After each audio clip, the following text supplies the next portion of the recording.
Rosanna from Moara Crochet, and in today's vlog I'm going to be sharing with you all the projects I've been working through in April, some which went right, some which I had to scrap, and some new beginnings. So let's get started. Okay, let's start with the project that just ended up being scrapped. One part of being a designer is you go through lots of phases in making your idea. You get excited, you start, and then you have a little period of doubt. Normally this period of doubt is quite small when I have a design, but this time it just kept growing. So when I got to 85% of fully writing up the pattern, I decided I'm not doing this, which was quite sad because I worked a lot on this project, but sometimes it's not meant to be. So this was the project I started in January that I showed you, and the idea was this to be a cowl or a little snood. But the more I worked on this, the more I realized I didn't want to do another crochet piece which is piecework.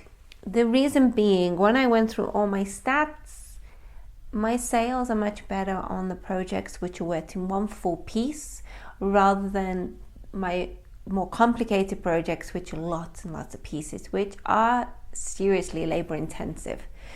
So I decided to scrap this project. So it's now been put in the scrap bag, and let's see what happens. If it becomes another project, I don't know. So that was one project I decided to say, no, it's not working, and c'est la vie, eh? So what else has been going on? Well, as many of you know, I am English, and this year we celebrated the coronation of our new king, Prince Charles, who now became King Charles III. And to be part of this little celebration, even though I'm so far away, I decided to edit one of my crochet granny squares, and of course it had to be the crochet rose because the Tudor rose is the flower symbol of England. And for those of you who don't know, the Tudor rose is the joining of two houses. It is the House of Lancaster and the House of York, and they were brought together to create the Tudor rose symbol, which is a red rose with a white center.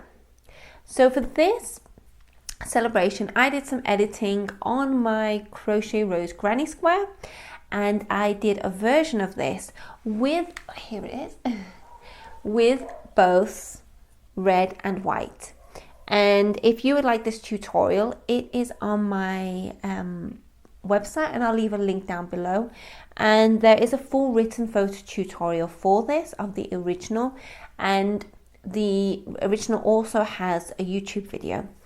But for this version, there is just the edited changes on it. So if you wanted to make a Tudor rose, the pattern is now there on my website, and you could actually do this in any colors you want. You could make it two-tone or tonal, so you could have a darker pink and a lighter pink, and it would look really, really nice. So that was the new latest project that I put on my website. So those are two projects that have one been scrapped and a new one for my website. Last month I shared with you some yarn that I'd bought for my first ever sweater knitting pattern, and I started my project, and I have used the Ava jumper by Bee Mandarins. I'll leave a link below. And I chose this pattern because it looked quite simple. It's a cropped jumper, which is something I don't own. All my jumpers, my whole two jumpers, are too long to wear with dresses, and I'd like to make my dresses more versatile for every season. So I wanted to make a crop jumper. And here is what I've done so far. So it will block out a bit bigger, and this is crop size for me, so it falls just below the waist. I have learned a lot making this. This got flogged 4 times. I told you I'm not the best knitter. It got frogged 4 times because I kept getting the gauge wrong. But now I have got the body done and the neck and the base. So I'm really pleased with how this has turned out. It's super soft and the yarn actually blooms when you use it. So it just fluffs out. It's really, really beautiful.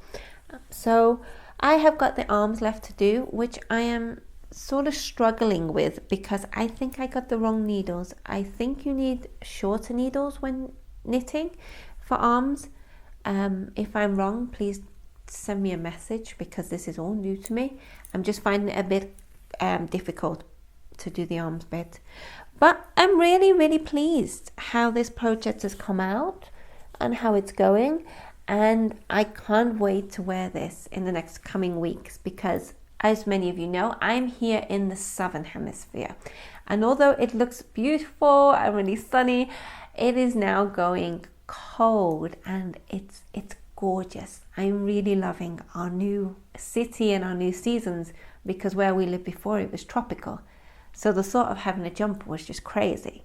So I'm really, really looking forward to wearing this jumper and wearing a jumper that I've actually made, which is, I think, quite special. So that's my knitting update. Okay, back on to crochet. I made some patterns during the pandemic, which were really, really difficult to photograph because I was stuck inside. I was in an apartment. So now we live in the countryside. I finally feel ready to get out those old patterns and sort of rejuvenate them. Therefore, this week, me and my husband went out into the streets and into our garden and did a new photo shoot of one of my patterns I released 2 years ago, which in actual fact, I never publicized very much because I wasn't happy with the photos I had. And it is here. And this pattern was inspired by the evil eye symbol. This is a symbol I really connect to. It's a symbol of protection. And I wanted to make something a bit quirky, a bit different in crochet, beyond the granny square. And I've actually created 2 patterns with this motif, and there is actually a 3rd one coming in the next few weeks. So I did the re-photo shoot of this tunic. See if I can get this in. And this is my evil eye top, and this will go horizontally across you. And it's a box fit, but when you wear it, it's very loose. The sleeves are a kimono style, which I really enjoy. And they're also 3/4 length. I am a mum. I'm always doing things. Having long sleeves drives me crazy. For example, this one now is sort of annoying me. I want to push them up. So a lot of my designs tend to have the 3/4 sleeve because for me that is more practical for the way I live and the way I want my crochet to be used daily, not just for special occasions. So we did a photo shoot of this and it looks much better than the original photos. And this will hang on your shoulders and it does fall beautifully against the body. And it's a very open weave design, open lace design, if you can see that eye. So this pattern can be used, the end product can be used for nearly every season. I layer mine up with tops in the cooler season, and the summer I'll just wear a crop top underneath, just like in my photos. I'll add some of these in. And you can even wear it as a bikini cover or wrap it up with lots of layers for winter. And one of the reasons I design crochet patterns is my crochet patterns are supposed to be used for every season, not just one. So I believe this fulfills the aim. So like I said, it can hang on the shoulders really beautifully, or if you want that little bit more sexy look, I just push it down to one side and have the shoulder on show a little bit. So this is the Evil Eye top. I will put a link down below, and this is available on both my Etsy shop and my Ravelry shop. But word of warning, this is not a beginner pattern, not at all. This is a pattern for somebody who's more advanced at crochet because it does use more advanced techniques. But there are videos and explanations all within my patterns that will help you along to create your own tunic. So I hope you enjoy this pattern. Okay, on to something really exciting. Last year I yarn bombed a post box in my home city, Manchester, and this year I'm going to do one in Brazil.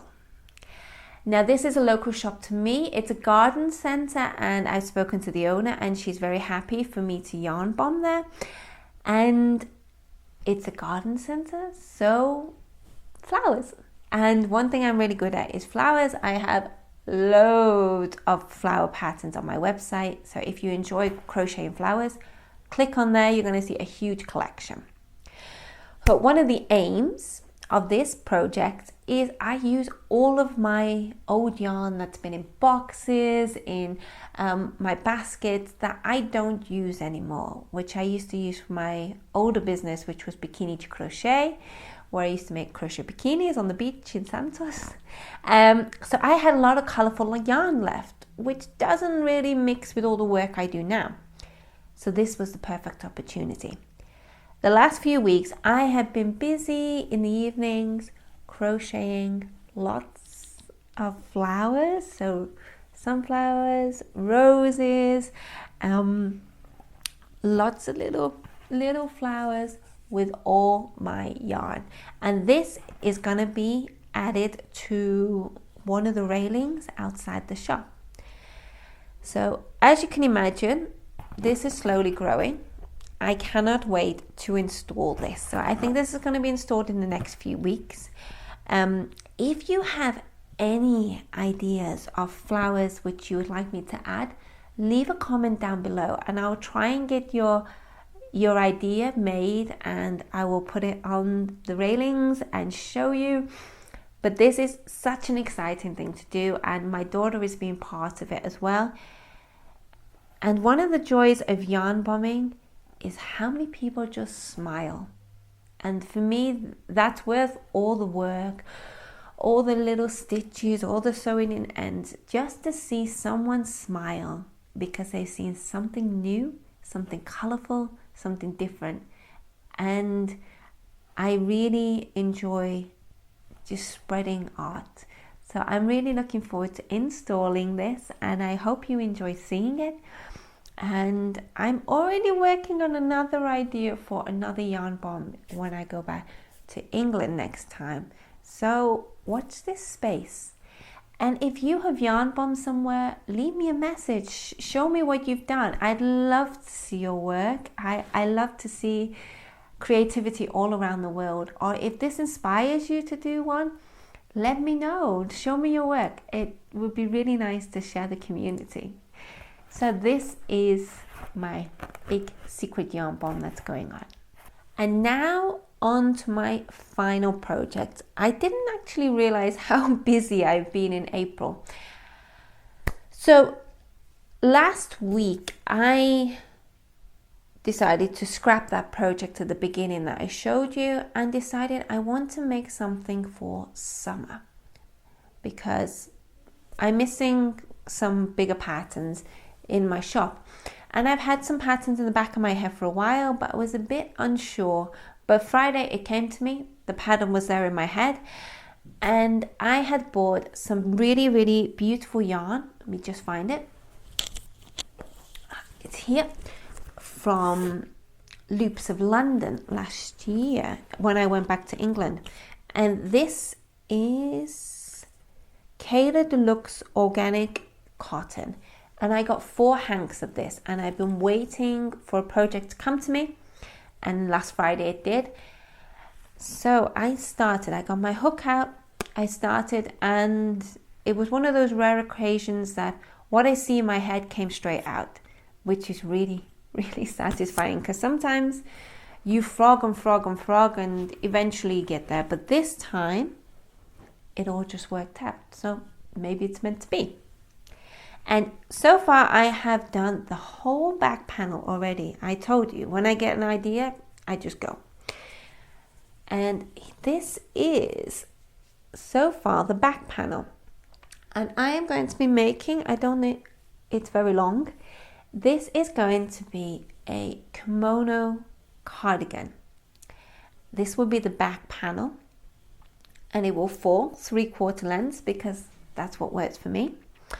And there's going to be a graduated opening on both sides, so I'll be doing some calculations for that, and some little extra details on the sleeves and the bottom. And the whole point of this design is to be used for summer. It's a layering piece, something you can just throw on, but something that's light, because I find sometimes with crochet is that things can be quite heavy. For example, this cardigan, I love this, but it is quite heavy because crochet tends to be made from cotton, and cotton is heavy. So this is using the organic yarn, and it seems to be much lighter as well. Plus it's also fingering weight yarn, which also keeps the weight out. So the next few weeks I'm going to be writing up this pattern, and maybe in the next video or the one after that I'll be able to show you the finished project. So that's everything I've got to share with you today. I hope you've enjoyed this vlog, and if you do, subscribe and you'll be informed of the next one coming next month. And like I said, if you have any comments, please leave them down below. I do respond to every single comment or ideas that you write. And for now, I'm going to say goodbye. So wherever you are in the world, it is morning, evening, weekend, I wish you a wonderful time. Until the next video, bye.